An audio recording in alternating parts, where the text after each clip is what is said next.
Welcome to this conversation. We're Francis and Sean, and these conversations grow out of a shared commitment to listening carefully to the church as it is, not as we imagine it once was or wish it to be. Again and again in our work as congregational leaders, we've noticed the real transformation doesn't begin with programs or pronouncements, but with attention, presence, and a willingness to be shaped by one another's stories. These conversations that we're having are an invitation to that kind of listening space, grounded in faith, honest about complexity, and hopeful of what God is doing among us. Today, we're joined by Gini Norris Lane, the executive director of UKirk.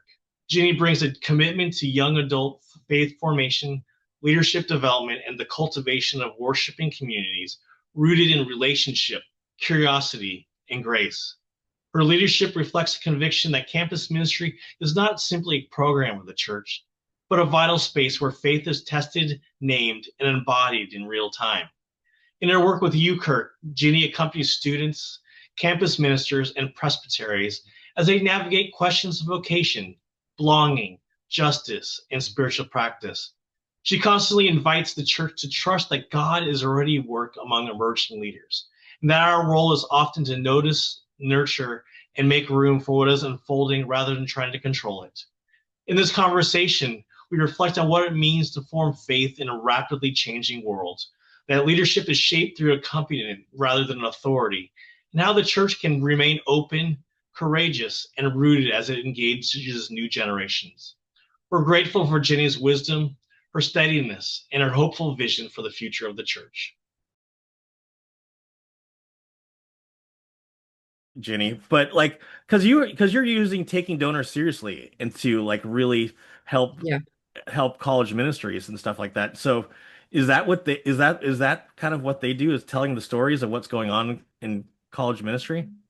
Yeah, I think that one of the things that Taking Donors Seriously really tries to equip organizations to do is understand like what is the problem in the world that you are called to solve or address, and what is the unique purpose that you have or the unique ability that you have to address that, right? Yeah. And in another way, a whole marketplace of organizations and nonprofits and congregations that are asking for your money. How do you articulate your mission? How do you tell the story of your impact? And how do you invite partnership um, in mission and ministry, right?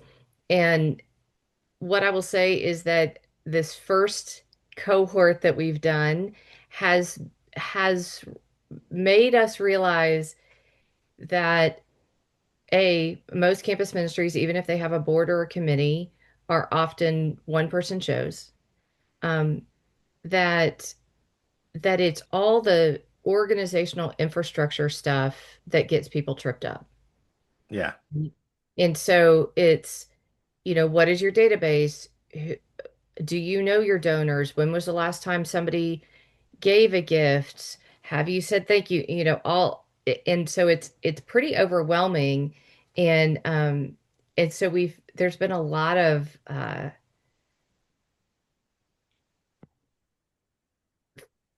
shame. I was trying to think of another way to say that. A lot of like, we're so far behind. Yeah. How do we do this? You know, churches don't want to give, or churches, used to give, and now they're like giving $500 a year, and they used to give $5,000. And so I think that what we continue to learn as we're beta testing this is there TDS is a really great program, and it's really good for people who have existed for a while and who have some basic infrastructure. For those who have existed for a while and nobody, like I talked to a ministry that has existed for decades, and they just had an anniversary, and they said, yeah, we didn't have a database of alum. Mm, Nobody had been keeping up with that. And so part of what we're realizing is that because of the turnover in campus ministry and, oh, this organization was under the presbytery and then it moved to a church and then it became a 501c3. Nobody's kept up with records. And so we're learning a lot in this beta testing. I think that the storytelling piece has been really helpful. I also think that it is a very different way for Presbyterians to think about how do we fund ministries. So for Um, those of us who are not familiar, can you tell me TDS? yeah, Um, it's an organization through the focus group, which is okay, called Taking Donors Seriously. okay. And it is about how are you inviting people to participate in your mission and ministry, and how do you um, in really practical ways, how do you build a fundraising team? How do you think about asking for money? Like, what are Mhm. the steps of asking the money? How do we, and it's all relational fundraising. Right. And where it's a little bit different for us is that in the Presbyterian system, we have uh, probably for the first 90 years of campus ministry, which is in its current form about 125 years old.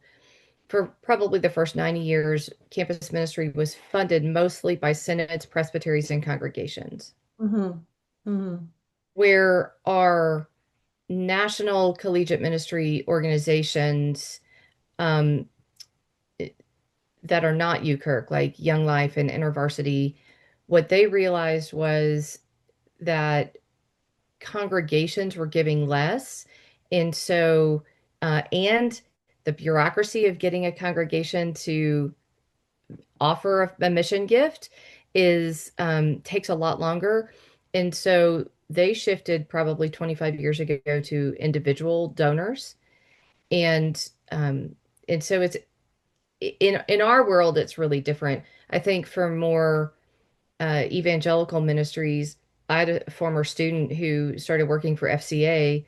He went to a 4-day fundraising training, and then they said you can start your job when you have 6 months of pledged income, and he just had to cold call people. Wow. Yeah. Yeah, and Yeah. then he could start when he had that 6 months of his salary pledged. Mm-hmm. But he got really good at telling that story. Mm-hmm. And I think that kind of tells me like we all want campus ministries. Like I'm in San Diego. You and I have talked that Yeah. I will love University of San Diego, UC San Diego, San Diego State, big Mm-hmm. campuses, but we don't have any campus ministry there. The question that often comes is like, how am I going to fund it? Yeah. And it's going to take and especially it's not like it's going to come from the presbytery because we did our statistics. We've lost 10,000 members in the last 10 years, 15 years. So we're scraping by but looking at that whole idea of that there's people in the pews that would want to walk with us in the midst of it. That like Francis and I talk awful lot that of abundance, that whole idea of abundance, that it's there. It's Yeah. how do we find it and how do we use it to do what we want to Yeah. do instead of the And I think scarcity mindset. Yeah. right, Yeah. but I Absolutely. and that's why I think it's really good to talk about the abundance of God's God's providence and where I think oftentimes in mid-council it's especially difficult Mhm. because our resources is really based on the local congregations. And local congregations, they, because, the membership dwindling and for all array of reasons, they're holding on to whatever resources they have right there. So even when you ask, I mean, I even have a hard time. I say, hey, who are your larger donors, right? Like thinking like I can bypass it and maybe go directly. And then I feel guilty and shame, just like Yeah. you said, Yep. right? Like I'm like, oh, what am I doing, right? But it getting back to that relational thing and the abundance, right? And I totally believe that we're taught as Christian to be a generous giver. The more we give, God will be generous in return. And so it's that mentality and the posture of whether this is abundant or is this really a scarcity. And so I think even when we say we live in abundance, but we act as if there's just so limited, um, right? So, And I think what you're pointing to is, and I had this conversation yesterday, that not everybody can give funds, Yeah. right? So I've talked to a lot of presbyteries often of, oh, we really feel like God may be calling us to do this. What's the organizational structure? And as Sean knows, because he's writing this for us right now, um, there's about 1,000 ways you can start a campus ministry. And mhm, one of the things, though, that the presbytery exec I spoke with yesterday said is, well, we don't have a lot of money. Um, and I said, well, you don't, but you have a voice. And what is it to say, we don't want campus ministry to be the best kept secret of the denomination anymore, mhm, right? We mhm, want to, as a presbytery, encourage people to pray for. I mean, the abundance of our spiritual gifts mhm, being the first thing that we have of, what is it to say we're going to have a prayer team for 6 months to pray for um, a potential ministry and that God opened the doors. We're going to, as a presbytery, lift up this opportunity so that everybody in the pews and all of the pastors know that this is happening, that they can connect their youth.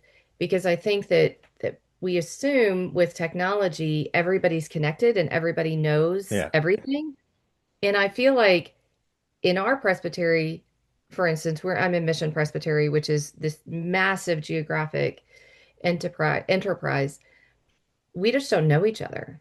mhm, And yet, when we make those personal connections, to your point, and when we invite participation, that this is our ministry, mhm, right?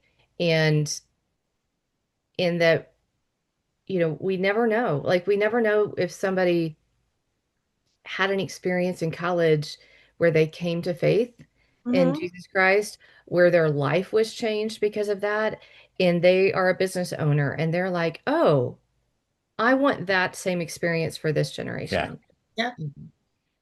And the other piece is in that story, we also have to say, Generation Z, man, we got to buckle up because it is not your parents' Oldsmobile anymore. And then Gen Alpha coming after them, whoo, whoo. It's sort of like, you know, uh, when you're you're driving down the road with your dog, and you roll yeah, your window down and the dog's ears are going back. I mean, I kind of feel like that's what Gen Alpha is gonna, and Gen Z are gonna do for the church, which is gonna be amazing, but they don't participate in the ways that we're used to people participating. Um, and I think that there's a lot of they their spiritual journeys are a lot more complex than I mhm, think, those of us in Gen X even were. You Um, yeah. mean they just grow up Presbyterian and they've been Presbyterian all their lives, like the traditional type nope, type story.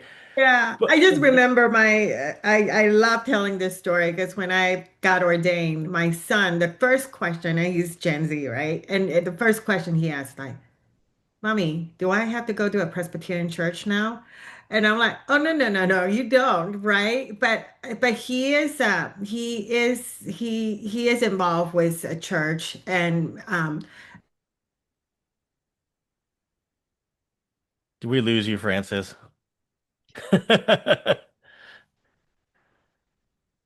I really want to know the end of the story because so I have a 21-year-old and who's graduating from college in May, and I finally talked him into going to Montreat College Conference.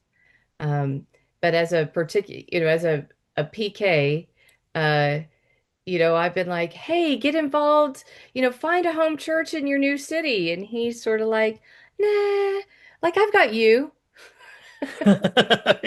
I was like, I'm your mom. I am not your pastor, or your campus minister. But uh, So that's a whole other conversation is parenting parenting and pastoring. Yeah, because it is interesting as we kind of go through the different generations of what we expect, because we expect them to go through the same way that we did. And you're like the same church experience, and the church will hold down that same traditional kind of way through the whole thing, as Mhm. opposed to, oh, they're always evolving, and the way that they experience church is different, the way they think is different. And I think that's the hardest part, is to know that things have shifted so dramatically between generations, that we think about, like, hey, what were you doing 100 years ago? Well, the cars were just coming on board. Well, now we have AI and all this, you know what I mean? So technology is taking us at incredible leaps as opposed to where we were before. Yeah. I will say that one of the things that I wish our generation of church, and so not just like, baby boomers or Gen X or whatever, but um, our Presbyterians now would take from 100 years ago is this uh, belief that we have something important to offer and that we're going to invest in something that um, we just believe so much in the way that we invite people into the gospel story, that we're going to start new things. So I was in Oregon last month, and the University of Oregon ministry was 100 years old. So I was there for their 100th anniversary. The ministry at Oregon State, which is about 45 minutes away, is a tad bit older, about 103 years old. But Presbyterians 100 years ago in Oregon, I got to say, I didn't even realize Presbyterians were in Oregon 100 years ago, right? This is Exactly. this is, my Texas centric, arrogance.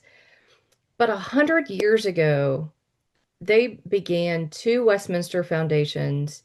They built these buildings about 96 years ago and said, we want to have an impact on these campuses, and we want to invest um, in a ministry to young adults that invites them, both of them, into community, into understanding what it means to be a person of faith, into what we understand it means to participate in justice work. Yeah. Um, and and so to see how both of those ministries have evolved over time, they've both had seasons of famine, right? Where they've had to restart and they've had to reorganize, and seasons of abundance. But going to Oregon last month, and then 2 weeks earlier to be in Florida at the 75th anniversary of Florida State, and at the University of Georgia for their 85th anniversary at the beginning of October. I have just been really struck that Presbyterians decades ago thought, we are we have so much abundance, we want to invest in this next generation, and Yeah. we want to plant something, and we want to start something. And it's because we know that this is transformational. And all of those ministries, it was not just about spiritually forming this next generation of Presbyterians and of Christians, although it was that. It really was forming them to live out their gifts for the church and the world, even 100 years ago. And I've been so inspired by that. And I've been wondering what in the current ecosystem of the church would begin to inspire that kind of investment in the next 100 years. Like, Yeah. what is it to plant something that you think, I want this to impact the next 10 generations? Yeah. Like, we I, don't think that way anymore. No, and that's where it was interesting. I was doing a workshop with Corey Schlosser Hall, and they were doing the property renovation. They're like, you need to start having churches have conversations that saying that Francis just texted that her power went out. Wow. But Okay, we don't so live near each other, but ours went out this morning, and it's a beautiful sunny day, so must be something in the ether.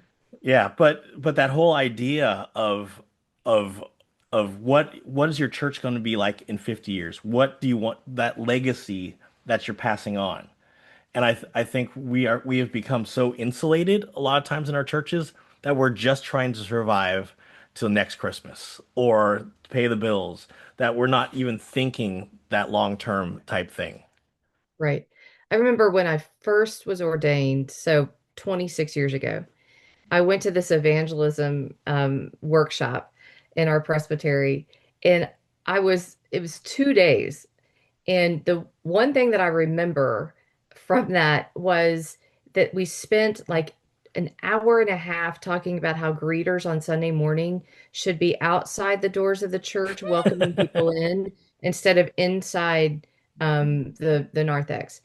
And I thought, wow, 90 minutes. And people were arguing like, no, no, no, no, it's better for them to be inside and sort of, and Yeah. it was this very interesting thing. And that metaphor really has stuck with me though, of I think for those of us that church means something, that church community is important to us. I think part of it is we can't imagine that other people don't know how meaningful it can be. Yeah. And like, why wouldn't they come here? Why wouldn't they get up on a Sunday morning to do this? Because we have experienced how powerful and important it can be. And and I also think that we forget um, that it's our job to continue to invite people into that. The metaphor of at the Passover Seder to set a chair for Elijah, right? Yeah. That you leave the door open because that what is it to have this mindset that there's always room for one more and that we are invited to participate in inviting that one more.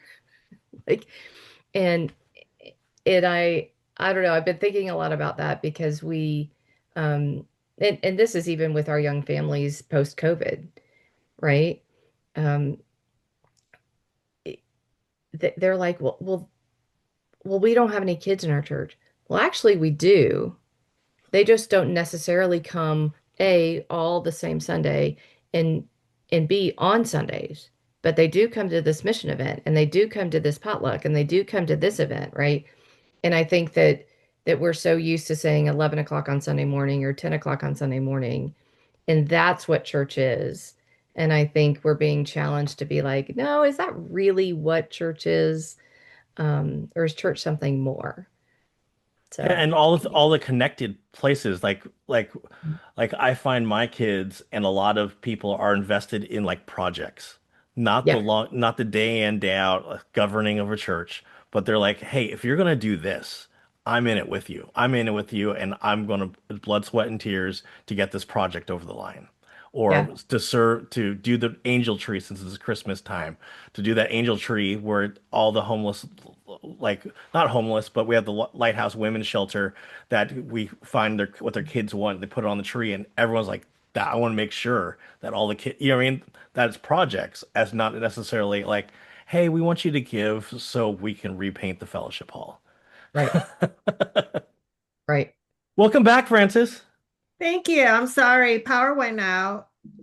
So Well, anyway. let's go back to the story of your son. That's what Jeannie was like. I want to know what Yeah, the I end of know. the I'm story. like, So when I first got ordained, he all of a sudden he grew up in a Presbyterian church, did all the short-term mission all 4 years in high school.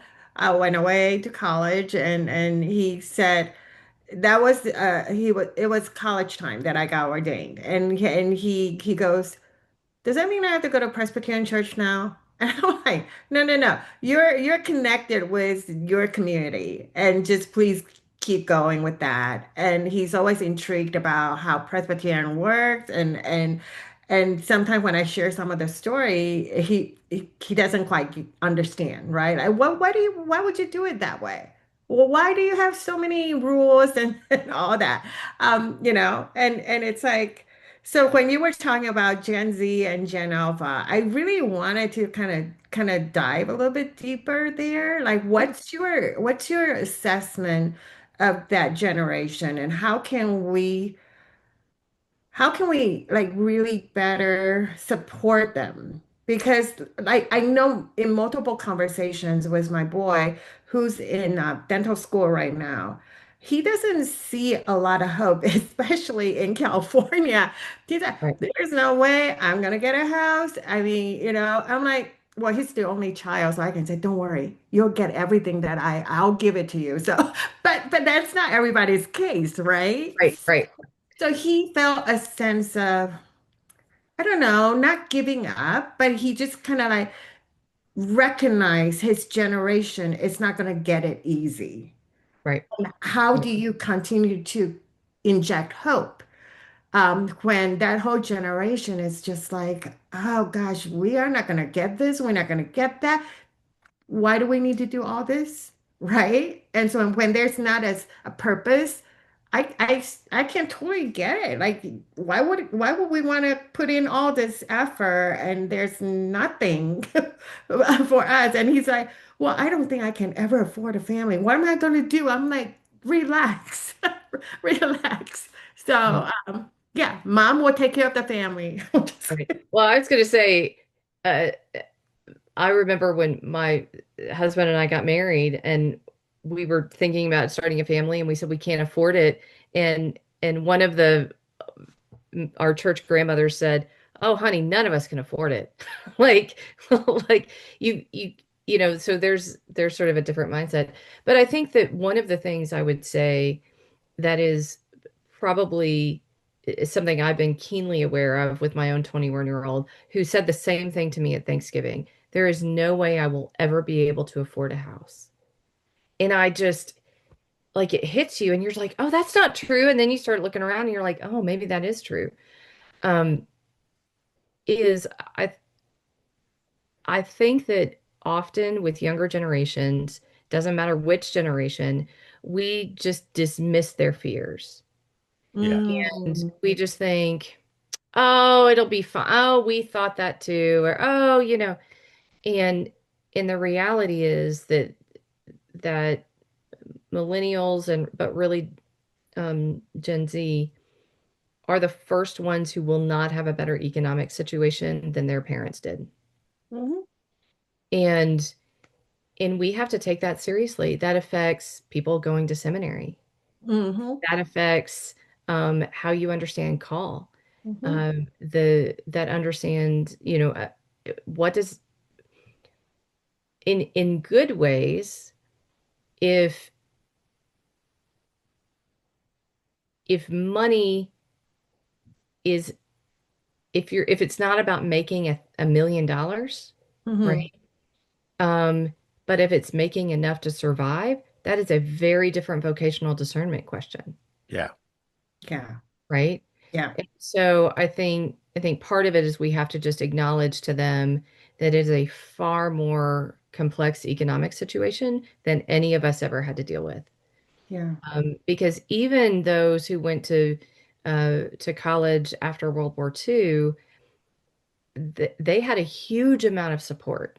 Mhm. Mhm. One of our chaplains said yesterday that she finished paying off her student loans yesterday, Oh my gosh. Wow. Wow. right? And she's in her Mhm, 40s, and mhm, she said, but this money, federally funded student loans at a lower interest rate, allowed her to not only access her undergraduate, but her graduate program at seminary. And mhm, that that the support, the infrastructure from scholarships, from her own parents, from her own working, from the federal government, allowed her to pursue her dreams and to serve the church and the world in a way that we've got to recognize that is not going to be the case for my 16-year-old. mhm, mhm. And so, what does that look like? Yeah.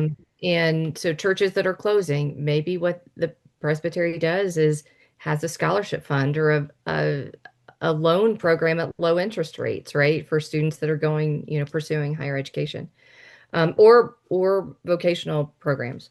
Mhm, But I think the other thing, there is a book that I'm reading right now whose title is something to the effect of like the 7 questions Gen Z asks about God, by Talitha Maddox. And one of the things she said that Gen Z asks is God good? Because if you look around, there's not, they are bombarded by a lot of evidence to the contrary, right? Yeah. And then if you think, well, what is the definition of good? And if the definition of good is things are good, if things are easy, or things are settled, or things are safe, that's a really that gets really complicated really fast. And so what does the theological invitation to understand like that God's goodness is probably different than ours, Mm. is different than ours, and that God being good doesn't mean that our life is just going to be fall into place or Yeah. anybody else's life, right? And so, what does that mean about who we understand God to be, who we understand ourselves to be as God's beloved? What does success look like, truly as God's beloved, as opposed to the social media success, right? Where everybody is compared to everybody else. And how are we inviting our young adults to wrestle with um, the fact that they receive so many messages every day that they are being shaped by things they can't even imagine. AI. We started talking about, the paper that my 16-year-old did on AI. We are all being shaped by that, but that's not real. Hmm. And Hmm. so inviting our young adults, and our Gen Z and our Gen Alpha students into thinking about what is real. What what does it mean to follow Christ? What does it mean to participate in, bringing about the reign of God, and to participate in, uh, Luke 4 ministry, to, um, recovery of sight to the blind, freedom for the oppressed. I mean, Jesus's first sermon was an invitation to participation in, um, really what the goodness of God is, which is a complete holistic, shalom. Mm. And I said in a sermon a couple of weeks ago, my imagination of what God is inviting us to has been diminished. It's Mm. sort of like, oh, it's this, and God's like, no, it is complete wholeness. Like, what does that look like? Yeah. What does peace really look like between people? What does abundance look like?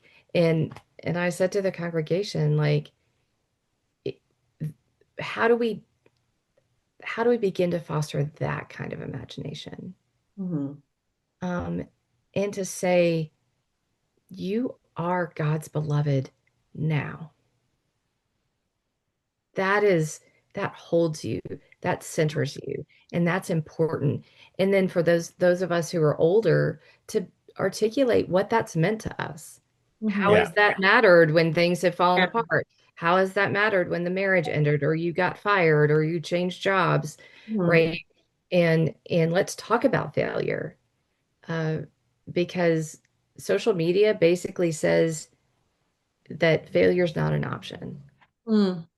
Mhm. and that you can't get something wrong, because if you get something wrong, you're going to be canceled. You Mhm. can't take a risk, Yeah. Yeah. right? Yeah. And the church says, "Oh, we're all about risk. We're all about recovering from failure," right? Easter. Mhm. Mhm. Woo! That our story, I think, does have something absolutely to say to this particular economic and political moment. Um, but it requires us, I think, to be well versed in the economic and social and political moment, and say, and there's another story that you can have in dialogue with this. Yeah. Um, and so what does that mean? But it all comes down to relationship. It all comes down to Uh, we are a part of the body of Christ together. Yeah. And we want to know you, and we want you to know us. Um, and that intergenerational gift, uh, which is that we're not alone on this journey. Um, it's it's transformational. Yeah. Kind of going back. So, as the executive director of UKirk and the college ministries and stuff like that, is UKirk? I would love to. I'm on the board. I would love UKirks to be everywhere. It's not very much here in California at all, and on the West Coast. What can you know? What I mean, tell us about the world of UKirk and how I think presbyteries, mid councils, and even the local congregation can be involved in. How do we even get something like I have campuses that I wanted to start it at, but I'm like, it's important to the life of the church that we create these spaces for young adults to really engage and think theologically and kind of process theologically what they're going through. Yeah. That's a great question. I think that the first thing that I would say is that Euchre Ministries are unique in that they are for Presbyterian students, right? Our homegrown youth that are going off to college.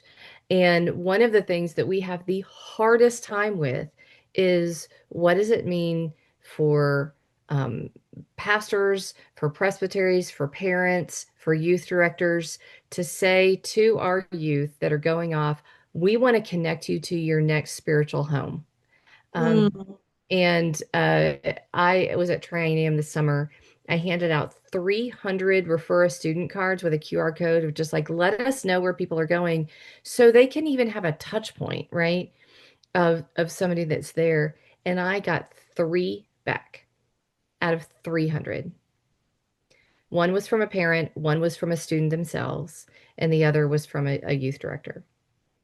And so I think one, let's I had a youth leader who's been a youth leader for 20 years, and she said, I just kind of assume that they're going to sow their wild oats in college and then come back to the church when they get married and have kids. And I said, well, that used to be the case, but Fuller puts it at 50% of our high school kids that graduate and go and leave home, 50% will leave the church and maybe even the Christian faith. Mhm. Barna puts that more at 70 to 80%. Wow. It's a little, and then there's a little asterisk that says, unless you have that next place to Mhm. continue to shepherd them, right? Yep. So I think that everybody can do that now, whether you have a UKirk network ministry or not. Go on our website, find a ministry, send us. I get a lot of, hey, do we have a place in Nebraska? And I Yeah. look on our map and I go, no, but you know what we have? We have churches there, and that church is 3 blocks from the school. So I connect them. We are a connectional church, and that is a beautiful thing. And I think that the second thing for everybody to understand about a UKirk network ministry is that we are for Presbyterians and for everybody else. We have students that were raised in other faith traditions that find their way to our network ministries. We have a lot of students that were raised in traditions in which they've experienced spiritual trauma Mm. um, or hurt because of a lot of different reasons. Um, or they were told, you're a woman, so you can't lead, or you can't be gay and follow Jesus, and so we have a large majority of students who are healing from experiences in their childhood and youth, spiritual experiences as well as emotional and physical experiences. And so that a lot of our UKirks are that community of healing for them. And then we have a lot of students who find their way into a UKirk network ministry, and they're like, I didn't know that there were Christians out there that you could ask questions about the Bible. Mhm. I Mhm. didn't know that there was a place where I could be curious, where I could participate um, in both justice work and faith work. You know, I've never been a part of a community. One of my favorite stories, and I'm going to send this email out later today, is from a ministry where a freshman happened at a student involvement fair to walk by the UKirk Network Ministry. They were handing out popsicles. It was August, and they got into a conversation and they said, "We would love for you to come." And she goes, "I've never been involved in church stuff." They said, "We'd still love for you to come." And she said she felt this, she was so afraid of being lonely and not finding any friends. And it was such a genuine invitation that this young woman, uh, I almost said her name and I'm like, oh, I don't know if I can say her name. But this young woman started going, and she gave a minute for mission 3 weeks later at a church. She'd never been to a Presbyterian church in her life. She gets up and she says, "This community is a gift to me, and it's beginning to change my life. And it's the first place that I ever, like, I never thought I'd ask questions about God. And I'm so excited to ask these questions about God." That's awesome. And that's what UKirk is for me, right? And Mm. so we have these different populations of students. And I think that part of what is, what can be complicated about that is which population is your presbytery or your congregation called to serve, right? Right. And that's where I think then the work of discernment comes in, of doing exploratory conversations on the campuses close to you. What are the students like? What's missing? What is their need? We have quite a few ministries that have food pantries now, or feeding ministries, because 1 in 3 college students is food insecure, Mm. Wow. right? And so I think that there is discernment on that part. But what I will say functionally, and this is probably one of the most exciting parts of my job, and something that I've been really surprised about as the executive director, is that context matters. And so the conversation with the presbytery in Wichita, Kansas, is is this going to be a congregation-based ministry? Is this there's a lot of different organizational models, and everybody says the ministry is the hardest piece.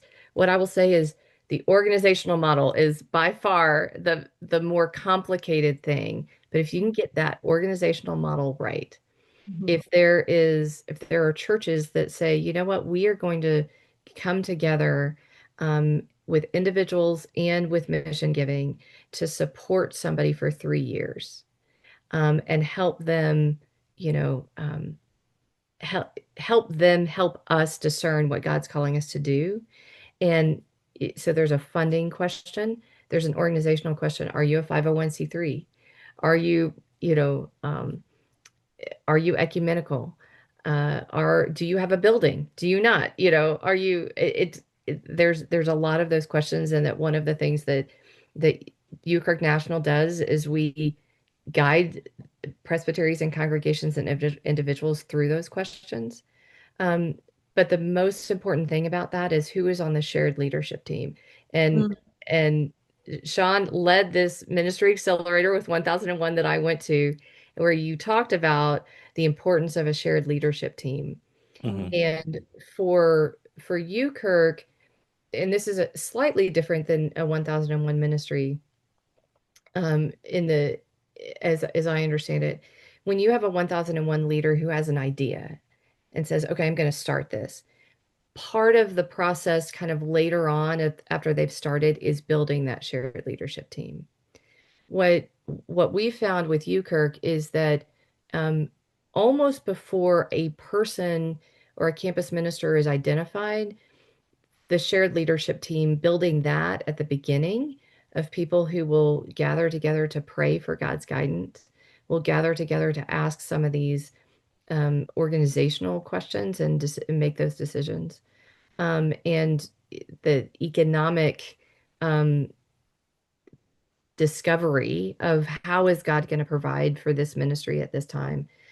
If that shared leadership team can be formed first, um, then what UKirk National can do is come alongside to offer the questions and the decisions, and to then help guide that particular contextual process. And so sometimes it's great if you have somebody that says, "I'm really feeling called to this." It's like, fantastic. Who are we going to bring in to walk alongside you, and start it from the beginning? Um, and and that's what we're finding is is leading to long-term sustainability and success. And so I'm not sure I answered that question, Sean. I mean, I can get into sort of more I can get into some more nuts and bolts about we have a national covenant now of like what our relationship is between the local ministry and the national network, and how we want to support regional connections and training. So I can get into all that too, but I think that part of it um, I think is we're learning that there's a scaffolding for people who want to start new ministries. Um, I really just want to thank you. I mean, I think this is, we need people like you doing this kind of work.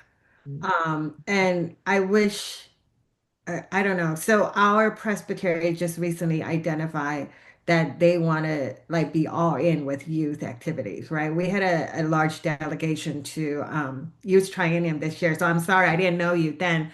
Otherwise, I will definitely pick up the car yeah. and so you have I at can least email four. you. I can email you. Yeah. Email me so you can at least have four. But we are in the process of figuring out if that's because we're a small presbytery with limited resources. So I what I've been encouraging them to do is let's focus on things that we do well. That's already part of our DNA. Instead of go wide, can we go deep, right? And so that's what they have identified. So you gave me a lot of um like reflection points that to think about and to take back because we're starting to think about, okay, if this is who we are, this is what God is calling us to do, then how do we do it? Right. And so that reminded me of giving you a call afterward and just kind of say, hey, Gini, tell me what can I do if we put together a team? Yeah. Yeah. Yeah. And you're reminding me, and I just had this conversation with Byron Wade couple of days ago, that we have students that we have raised that Mhm. have that are off at college, right? And what does it we don't have to wait till we have an organizational structure ready. What if we just say to them, what do you want? And how can we come alongside you to make that happen? Yeah. Um, Bobby Masangwa is our new executive presbyter here in Mission Presbytery. And he said to me, like, well, can students just start UKirks? And I said, yeah, they really can. And so I think that's a conversation that I'm being invited into more deeply, to be more intentional about that. And I also want to say, um, God doesn't invite us to do the whole big kit and caboodle all at once. Right. There's a ministry, a youth minister in Utah that I met at ABSI last year. And he said, we've had enough of our youth that are staying that we just decided we're going to have a dinner on Sunday nights for our college students. And so that's the next most faithful step for them. Yeah. And so they've started Yeah. this thing, but part of it is because, to your point, they focused on who God has called them to nurture and to serve, um, and invited them into the conversation, to go deep, and then to say, bring your friends, Yeah. right? We get to have conversations as Presbyterians that very few other churches are having, Yeah. Yeah. right? And so my 16-year-old is interesting. He switched schools as a junior, which is not for the faint of heart, by the way, for any parent out there. And so many of his friends are PKs um, from much more evangelical traditions, right? And so it's been really interesting for Max because he's sort of like, wow, this is really different, you know. And one of his friends the other night kept going, well, what about this? And what about this? And what do you think about this? And what does your church think about this? And Max goes, dude, it's almost 1 a.m. Can we like pick this up tomorrow? And and he was like, I don't know why he was asking me all this. And I said, I think it's because those conversations are not happening in Yeah. in those traditions, right? And and I think that's a gift that we offer the world. Yeah. And so, you know, this little light of mine, right? Like what does it mean for us to say empower our young people, our middle school kids, our high school kids, um, to invite their friends to the table Yeah. and for us to recognize they may not come with their friends all the time. They But what a gift it is for them to have this dialogue and Yep. this exploration of understanding that there are different theological traditions and that sometimes our rules really are good. Sometimes we are challenged to go, oh, maybe those rules are old and we don't need to have them, right? Yeah. But you know that church governance may not be sexy, right? Right. But there's a reason that this is it that they know what the reason is, you know. Um, so Yeah.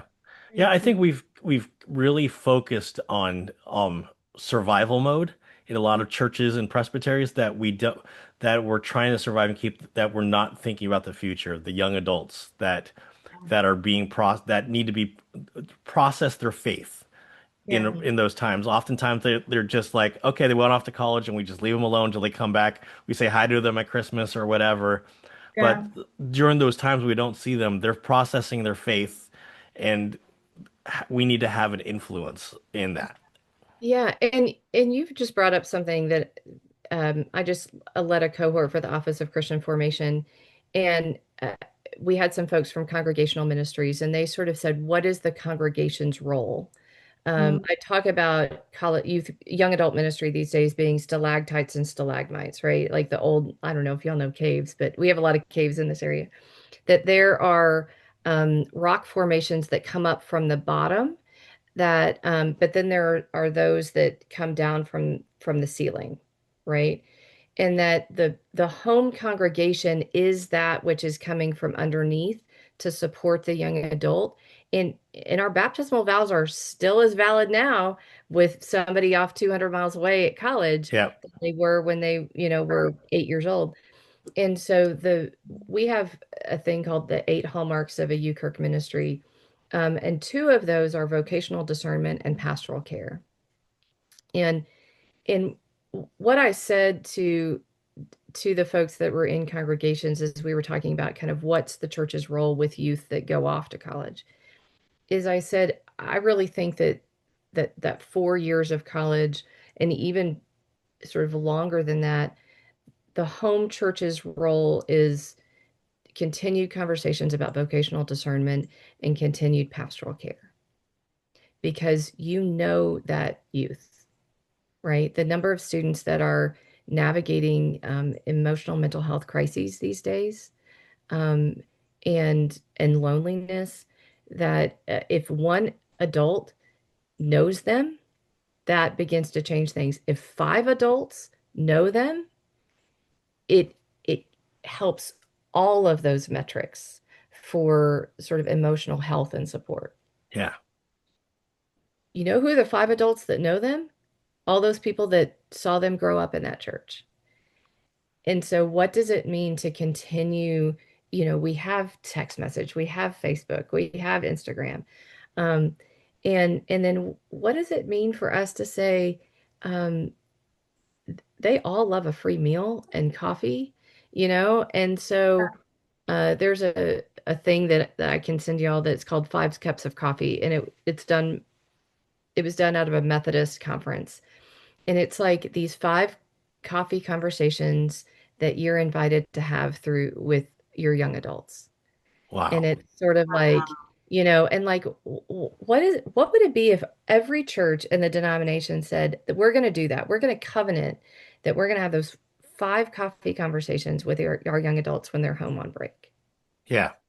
That right? is so amazing. Love it. Love Yeah. it, love it, love And you can find it on the Forum for Theological Exploration website, which is where I found it. But so I think that I'm always about starting new things and oh, let's do this and oh, we could do this, we can have this, impact.